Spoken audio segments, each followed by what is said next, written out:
Assalamualaikum warahmatullahi wabarakatuh. Kembali lagi dengan saya, Selvi Yuliani. Kali ini saya akan menjelaskan materi yang berjudul Membangun Human Capital dengan tujuan untuk menambah wawasan, pengetahuan, serta meningkatkan efisiensi kita mengenai membangun human capital. Dengan sasaran untuk para mahasiswa atau pelajar yang ingin tahu mengenai bagaimana membangun human capital. Nah, langsung saja yuk kita simak video selengkapnya. Nah, langsung saja di sini ada human capital dan manajemen. Nah, yang pertama ada sumber daya manusia. Yang pertama ada pengertian sumber daya manusia. Apa sih yang dimaksud dengan sumber daya manusia?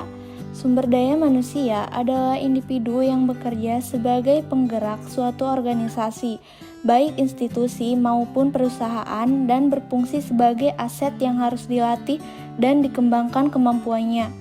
Menurut Hasibuan tahun 2003 mendefinisikan sumber daya manusia sebagai sebuah keahlian terpadu yang mana berasal dari daya pikir serta fisik yang dilakukan oleh setiap orang. Nah, berikutnya di sini ada sejarah peradaban manusia. Sejarah peradaban manusia yang membuktikan bahwa manusia mampu menciptakan jauh lebih banyak informasi dari yang diserap oleh manusia itu sendiri dan dapat dipercepat perubahan jauh lebih cepat dari manusia yang mengikutinya. Manusia seperti ini adalah manusia yang memiliki keterampilan, kompetensi, dan pengetahuan yang diperolehnya melalui pengalaman belajar. Nah, selanjutnya yang kedua yaitu ada sumber daya manusia yang unggul. Sumber daya manusia yang unggul yaitu sumber daya manusia yang mampu beradaptasi, menerima, merangkul perubahan, serta bagian dari lingkungan yang tidak dapat diprediksi. Jika suatu bangsa ingin maju dan sejahtera, maka bangsa itu memprioritaskan investasi pembangunan sumber daya manusia untuk mencapai tingkat nilai yang tinggi dan tersedianya sumber daya manusia yang unggul.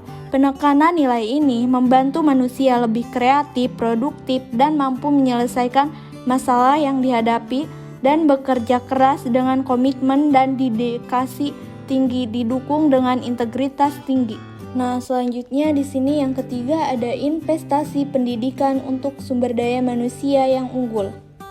Pembangunan human capital melalui investasi pendidikan oleh pemerintah, swasta maupun masyarakat penting untuk mempersiapkan masa depan bangsa yang lebih baik lagi. Nah, yang keempat yaitu ada variabel penting sumber daya manusia. Variabel penting dalam sumber daya manusia adalah kemampuan, sikap, nilai-nilai, kebutuhan-kebutuhan, dan karakteristik demografiknya. Variabel tersebut menurut Gomez tahun 2003 dipengaruhi oleh lingkungan seperti norma dan nilai-nilai masyarakat, tinggi pendidikan, dan peluang yang tersedia. Nah, selanjutnya yang kelima yaitu ada pentingnya manajemen sumber daya manusia.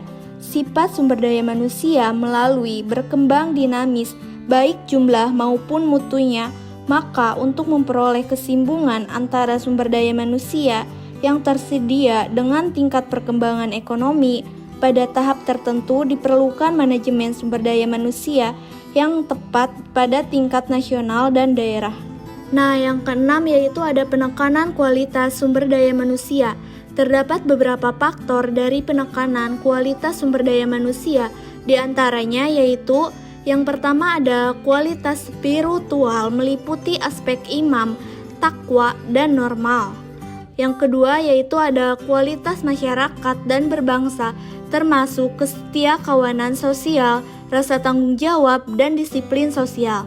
Yang ketiga yaitu ada kualitas berkarya yang meliputi pertama yaitu ada faktor pribadi yaitu kecerdasan, pengetahuan, keterampilan, dan mandiri. Yang kedua yaitu ada faktor lingkungan dalam organisasi seperti situasi kerja dan kepemimpinan.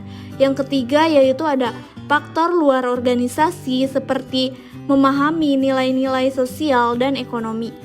Nah, selanjutnya di sini ada yang ketujuh yaitu kebutuhan sumber daya manusia di Indonesia.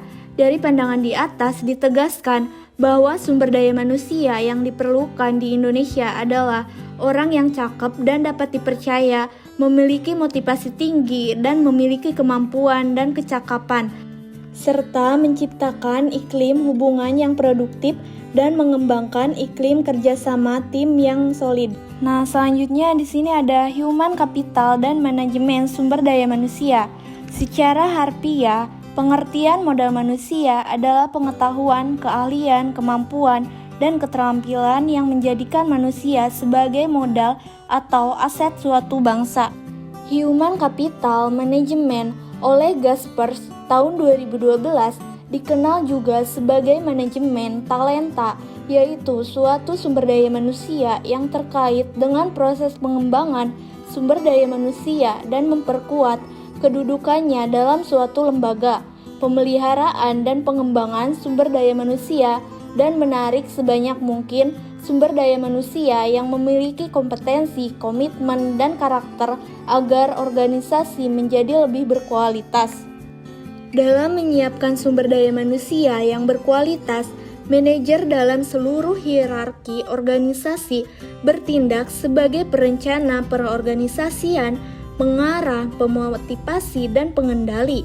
Pada dasarnya, organisasi memiliki ketergantungan dengan sumber daya manusia yang ada dalam organisasi untuk menggerakkan organisasi, menenangkan persaingan, dan mencapai tujuan melalui proses dan mekanisme manajemen yang benar. Dalam human capital, MSDM adalah penggunaan dan pengaplikasian fungsi-fungsi manajemen yang memfokuskan perhatiannya pada pengelolaan dan pengaturan peranan sumber daya manusia dalam suatu organisasi.